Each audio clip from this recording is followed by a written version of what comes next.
दुनिया बड़ तेजी से बदल रहल बा। रुपया और शोहरत के गर्मी कमजोर से कमजोर और बुर्बक से बुर्बक इंसान के ताकत और उमंग से ओकरा के भर देला। ये रिश्ता नाता के बीच में भी जब से रुपया पैस गई तब से अपन संगे संबंधी में भी दरार पड़े लागल। ये रुपया के चुमुक जैसन गुण और शक्ति बा। आजकल एकरे प्रभाव से संबंध बनेला और एकरे कुप्रभाव से संबंध बिगड़ जाला। पैसा के खेल बड़ निराला बा। मर्द मेहरारू के बीच झगड़ा, बाप बेटा के बीच झगड़ा, भाई भाई के बीच मन मुटाव, यही सब चलत रहेला। देखल जाए तो पैसा का कना करावेला। अगर पैसा के तमाशा देखे के हो तो कोनो पेंशनधारी के यहाँ जाके देखी, सब समझ में आ जाए। अगर पेंशनधारी बाबू लोग के एगो से ज्यादा औलाद होके तो वहां जाके देखी कि उनके हाडी में कैसे खिचड़ी पकेला। बहुते कम लोग ऐसा बारन जिनकी नौकरी से सेवानिवृत्ति के बाद भी उनकी औलाद मान सम्मान के साथ रखेला।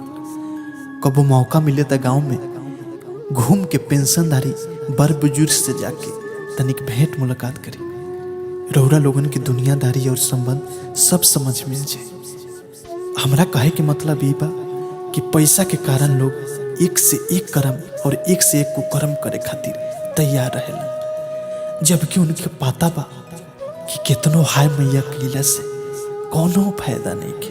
इस धरती पर लोग जितना भी कमाई है सब के सब यह में पड़ल रह जाए। जितना भी महल अटारी, सोना चांदी, कागज के रुपया और एक से एक कार, लोहा और प्लास्टिक के कचरा जेकरा पर लोग खूब गुमान करेला, सब कुछ हिमे पर धक के चल जाए के बा। ईशान शौकत और शोहरत बस कुछ दिन के खेल बा। आदमी के साथ कुछ न जाला। छीना छपटी, चोरी, घुसखोरी, ये सब पाप लोग अपन बाल बच्चा के मुंह में पर करेलन। बाकी एकर कोई गारंटी नहीं है कि बुढ़ापा में उनकर बेटा पुतो उनका के सेवा करी। ये जान ली कि आदमी के बुढ़ापा सिमर के सूखल पेड़ से बेकार होला।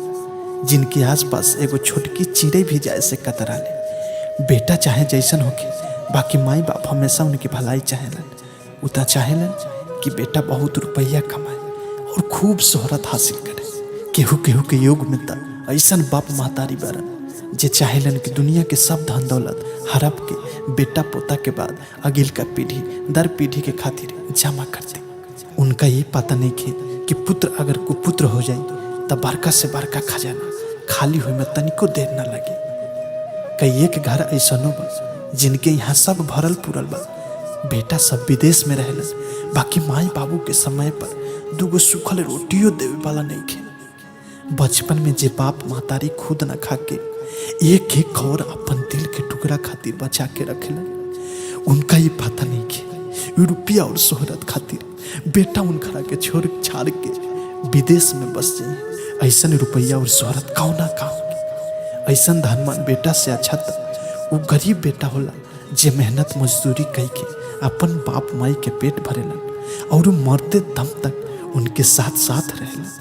बुढ़ापा जीवन के बड़ मार्मिक और बड़ संवेदनशील समय होला। हमने के कर्तव्य बा कि केहू तरह बड़ बुजुर्ग के जीवन निर्वाह में कोनो कसर न छोड़े। भले ही केहू और सेवा सत्कार करे चाहे ना करे, बाकी सच्चा पूत माथा झुका के अपना जन्मदाता के सेवा जरूर करे। माई बाबू के सेवा से बढ़ के कोनो तीर्थ ना होला। अगर सगरी तीर्थ धाम घूम घाम के अइने और जन्मदाता के सेवा सत्कार ना भइल तो ई समझ ली कि कितनो तीर्थ धाम कर ली कोनो फायदा नहीं के और तीर्थ कबो सफल ना हो।